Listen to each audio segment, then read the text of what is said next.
공교육 전문가들과 함께 수험생에게 꼭 필요한 정보를 알아보는 시간, 입시의 정석입니다. 2025학년도 대입 수시 모집에서 수험생 관심이 큰 전형 중 하나가 논술 전형입니다. 대학별로 확대 추세인데다 학생들의 선호도가 높은 대학들이 이 전형을 운영하는 경우가 많기 때문인데요. 먼저 영상부터 보고 오겠습니다.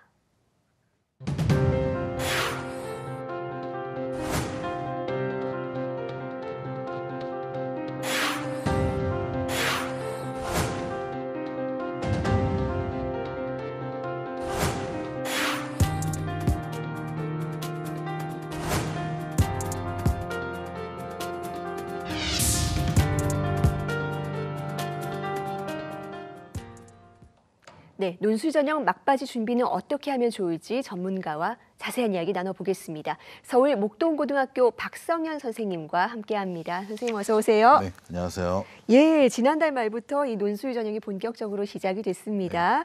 먼저 이 논술 전형 특징이 무엇이고 이 대학들이 이 전형으로 뽑고 싶어하는 수험생들 특징은 어떤 것들이 있는지 설명 부탁드립니다. 네. 논술 전형은 그 수험생의 분석력, 적용력, 문제 계력 등을 평가하는 전형입니다. 이러한 논술 전형의 특징은 첫째, 계열에 따라서 대학에 따라서 논제 유형이 다르다는 것입니다. 먼저 인문 계열은 언어 논술을 기본으로 하면서 표나 그래프 등의 통계 자료의 포함 여부, 또 수리 논술 실시 여부, 영어 제시문 포함 여부 등으로 유형을 구분할 수 있습니다. 자연 계열은 과학 논술을 실시한 일부 의대, 여기에는 이제 수학 논술을 포함하는 겁니다. 그런 의대를 제외하면 대부분 수리 논술을 실시합니다.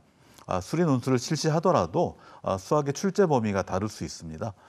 둘째, 수능 최장력 기준을 활용하는 대학이 많다는 것입니다. 수험생의 선호도가 높은 서울 소재 다수 대학이 수능 최장력 기준을 요구하고 있고 의학학 계열의 경우에 일반 모집 단위보다 더 높은 수준의 수능 최장력 기준을 요구하고 있습니다. 네, 살펴볼 점이 많은 것 같은데요. 하나씩 보겠습니다. 자, 수능 전에 논술 시험을 실시하는 대학도 있고 수능이 끝나고 난 다음에 하는 대학도 있습니다. 이 시기별로 좀 차이가 있을 것 같은데요. 예, 어떻습니까? 수능 실시를 기준으로 해서 수능 전 실시 대학 그리고 수능 후 실시 대학으로 구분할 수 있습니다. 가톨릭대, 성신여대, 연세대, 홍익대 등 일부 대학은 수능 전에 논술을 실시하고 고려대, 서강대, 성균관대, 중앙대, 한양대 등은 수능 후에 논술을 실시합니다. 논술 실시 시기에 따른 유형의 차이보다는 수험생이 수능 성적에 대한 기대 수준과 논술 준비 수준에 따라서 논술 시기를 선택하는 경향이 있습니다. 수험생 입장에서 수능 성적이 향상될 것을 기대하는 경우 수능 전보다는 수능 후 대학을 선호하는 경향이 강할 수밖에 없습니다. 또한 수능 중심으로 대입을 준비한 수험생의 경우에 수능 후 논술을 실시하는 대학을 선호하는 경향이 있고 이러한 경우 수능 후에 본격적으로 논술을 준비하는 경우가 많습니다. 네, 그리고 자기가 어느 계열 학과를 진학하고 싶은지에 따라서도 준비 방법이 참 다를 것 같습니다. 먼저 이 자연계열 학과에서는 논술 시험 어떻게 출제가 됩니까? 네, 그 자연 계열의 경우에 지원 대학의 출제 범위를 살펴보면서 논술 대비를 해야 합니다. 먼저 의학학 계열의 경우에 일부 대학에서 수리 논술과 과학 논술을 함께 실시합니다. 경희대 의학학 계열, 연세대 미래캠퍼스 의학과, 아주대 의학 등이 그렇습니다. 수리 논술 출제 범위를 기준으로 보면 수학, 수학원, 수학2를 범위로 하는 덕성여대, 상명대, 성균관대 등이 있고요. 여기에 미적분을 더해 출제하는 성신여대, 숙명여대, 숭실대, 인하대 등이 있습니다.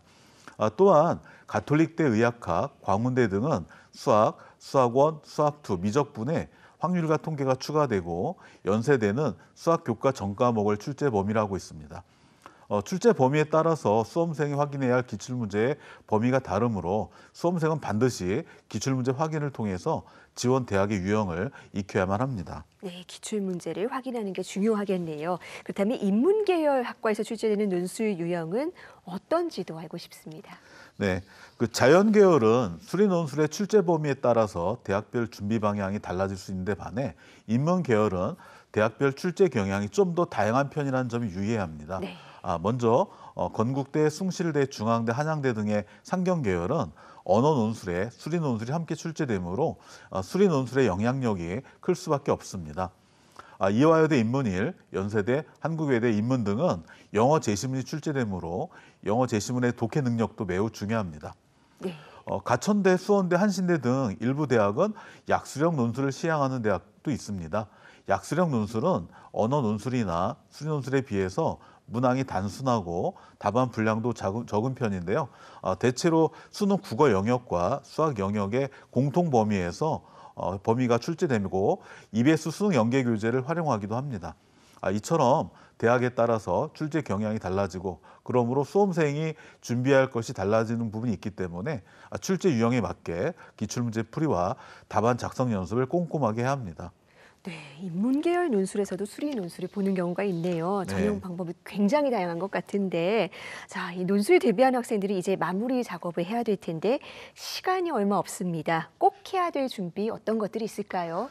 네, 지원대학의 최근 3개년 기출문제 풀이가 기본입니다. 기출문제 풀이를 통해서 대학이 요구하는 답안의 방향을 그대로 답아낼 수 있어야 합니다. 아울러 대부분의 대학이 상반기에 2025 모의논술을 실시했으므로 모의논술 문제도 반드시 확인해야 합니다. 일부 대학의 경우에 모의논술을 통해서 기출문제와 달라지는 경향 예고하는 경우도 있고 또 당해년도의 출제 방향을 포함해서 안내하고 있기 때문입니다. 네. 그런데 이 수시 전형의 원서를 낸 학생들이 또 공통적으로 오해하는 부분도 있습니다. 네. 일단 원서를 냈으니까 수능 준비는 조금 덜 신경 써도 되지 않을까 하는 생각을 하는 경우가 있는 것 같아요. 여기에 대해서도 조언 한 말씀 부탁드리겠습니다. 네, 진짜 그런 학생들이 있습니다. 네. 네, 논술 전형에서 수능은 정말 중요합니다. 두 가지로 나눠서 생각해 볼 수 있는데요. 첫째, 수능 최장력 기준이 설정되어 있기 때문입니다. 수험생이 아무리 훌륭한 답안을 작성했더라도 지원대학이 요구하는 수능 최장력 기준을 충족하지 못하면 당연히 불합격 처리될 수밖에 없습니다. 둘째, 논술 전형의 경쟁률이 매우 높아서 합격할 확률보다는 불합격할 확률이 높다는 점입니다. 보통 수십 대 1의 경쟁률이 기본이기 때문에 논술 전형에 합격하기 어렵고 불합격할 경우에 수능 중심의 정시로 가야 하기 때문에 당연히 수능 성적이 중요할 수밖에 없습니다. 따라서 논술 전형을 중심으로 지원한 수험생들은 수능 준비에 최선을 다해야 합니다. 네, 당장 이번 주 주말에도 논술 시험이 예정돼 있는 대학이 있습니다. 네. 자, 지원한 수험생들 기출문제와 모의시험 꼼꼼히 살펴보고 마지막까지 최선을 다해야겠습니다. 네, 선생님 오늘 말씀 고맙습니다. 네, 고맙습니다.